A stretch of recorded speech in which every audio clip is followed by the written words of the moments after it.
ዓለም መሬትን እንደ ቋያ እሳት በሚያንገረግቡ አያሌ ከኒኩለር እስከ ሚሳይል አያሌ ጅምላ ጨራሽ መሳሪያዎችን ማምረቷንና በጉያዋ ለያዘቻቸው በርካታ ፍጥሮቿ ስጋት መሆን ከጀመረች ሰነባብታለች። በየደቂቃና ሴኮንዱ አያሌ ነፍሶች ወዳልነበር መቀየራቸውን ቀጥለዋል። ከነዚህ የጥፋት ፋብሪካዎች ለወዳጆቹ የድል ምስጢር የሆነን አንድ አስገራሚ የመሳሪያ አምራች ድርጅት ልናስተዋውቃችሁ ወድናልና አብራችሁን እንድትቆዩ በክብር ጋብዘናችኋል። በቅድሚያ ግን ለቤቱ አዲስ ከሆናችሁ ቻናሉን ሰብስክራይብ በማድረግ ተወዳጁን ብትወዱት ላይክ፣ ለሌሎች ቢደርስ ካላችሁ ደግሞ ሼር በማድረግ ለወዳጅ ዘመዶቻችሁ አጋሩት። ሐሳብ አስተያየትም ካላችሁ የአስተያየት መስጫው የእናንተ አስተያየት ለመቀበል ክፍት ነው። አብራችሁን ቆዩም። በወታደራዊ ኢንዱስትሪው ምድርን በሞላ ቢያሱ ተወዳዳሪ የለውም ይባልለታል። የታላቋ ሀገር አሜሪካ የትልቅነት ብቻ ሳይሆን የመታፈሪያም የመከበሪያም ቁልፉ የሚገኘው በእጁ እንደሆነ ይነገራል። ከዩናይትድ ስቴትስ ኦፍ አሜሪካ ድል ከበርካታ ጥፋቶችም ጀርባ የሱ የእጅ አሻራ እንዳለበት ማንም አንገቱን ሳይቀልስ በእርግጠኝነት መናገር ይችላል። ዓለም ላይ ያሉና ቁጥራቸው ቀላል የማይባል ሀገራት ወታደራዊ አቅማቸውን በማጠናከር ረገድ ቀድመው ምርጫቸው ያደርጉታል። ከሱ የወጣ ሁሉ ግሩም ይባልለታል።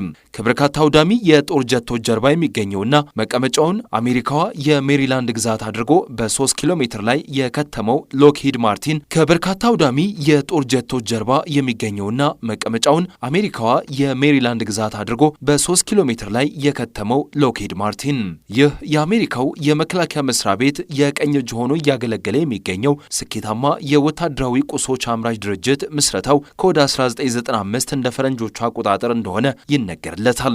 መስራቾቹም በ1912 እንደ አውሮፓውያን አቆጣጠር በሁለቱ ወንድማማቾች ማለትም አለንና ማልኮልም እንደተመሰረተ የሚነገርለት ሎክሂድ በተባለው የኤሮስፔስ ካምፓኒና ግለንና ማርቲን በተባሉ ሰዎች 1965 የተመሰረተው ማርቲን ማሪታ የተባለው ካምፓኒ በጥምረት እንደመሰረቱት ታሪካዊ ዳራው ያሳያል።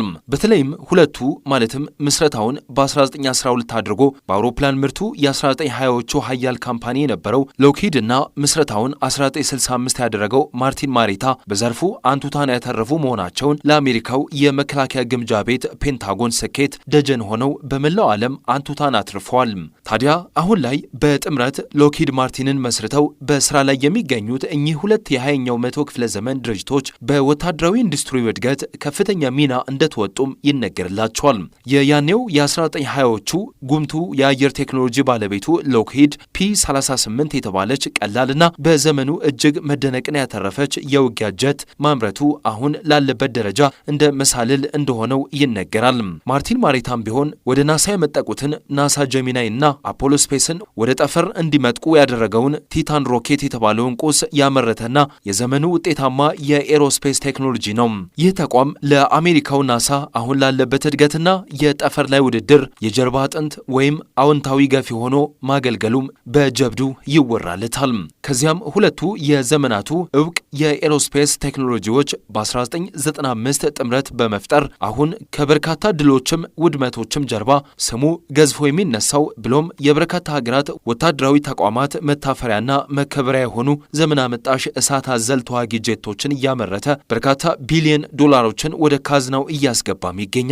በየዓመቱ ከበርካታ ሀገራት በተለይም ከአውሮፓ ሀገራት የብዙ ኮንትራቶች በመውሰድና ዘመን ወለድ የሆኑ የ21ኛው ክፍለ ዘመን የተራቀቁ የጦር ቴክኖሎጂዎችን በማስታጠቅ ላይ ይገኛል። ዋና መቀመጫውን በአሜሪካው የሜሪላንድ ግዛት ያደረገውና በወታደራዊ ቁስ ምርቱ በመላው ዓለም ወደር የለውም የሚባልለት ሎክሂድ ማርቲን ወደ 116,000 ገደማ የሚጠጉ ስልጡን በእያንዳንዱ የሙያ ዘርፍ የላቀ እውቀት ያላቸው ሰራተኞች እንዳሉት በድርጅቱ ዙሪያ የተሰሩ ዘገባዎች ያሳያሉ።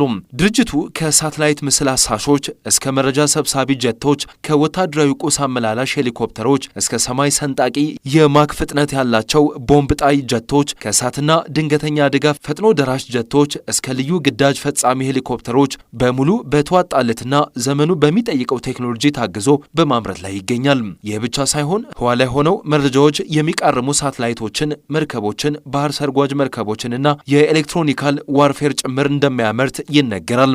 የዚህ ስመጥር ድርጅት የእጅ ውጤት ከሆኑ የጦር ቴክኖሎጂ ውጤቶች መካከል ባለአራት ሞተሩና በተለይም ለወታደራዊ ቁሶች ማጓጓ ለመጓጓዣነት በስፋት ጥቅም ላይ እየዋለ የሚገኘው 26 የአሜሪካ ልዩ ዘመቻዎችን በ22 ሀገራት ላይ በብቃት እንደተወጣ የሚነገርለት ሎኪድ ማርቲን C130 ሱፐር ሄሪኩለስ እና ኋላ የተሻሻለው ሎኪድ ማርቲን C130 ጄ ሱፐር ሄሪኩለስ ተጠቃሽ ነው።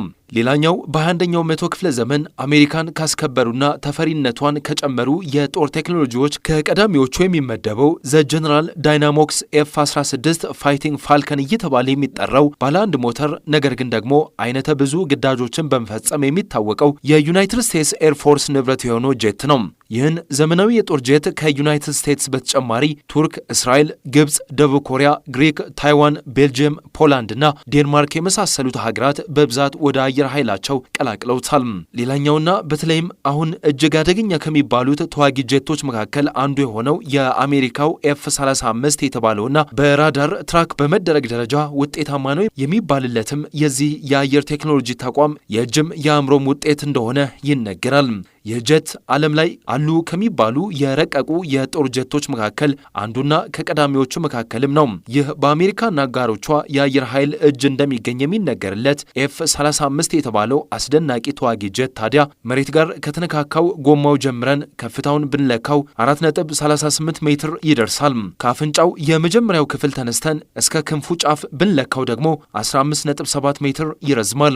በ15.7 ሜትር በተገማሸረው ሽንጡ ላይ እያንዳንዳ ቸው 6.86 ሜትር የሚረዝመው ሁለት ክንፎች እንዳሉት የሚነገርለት ይህ አስደናቂ ተዋጊ ጄት ያለምንም ተጨማሪ ጭነት ከ13179 እስከ 13290 ኪሎ ግራም ገደማ እንደሚመዝንም ይነገርለታል።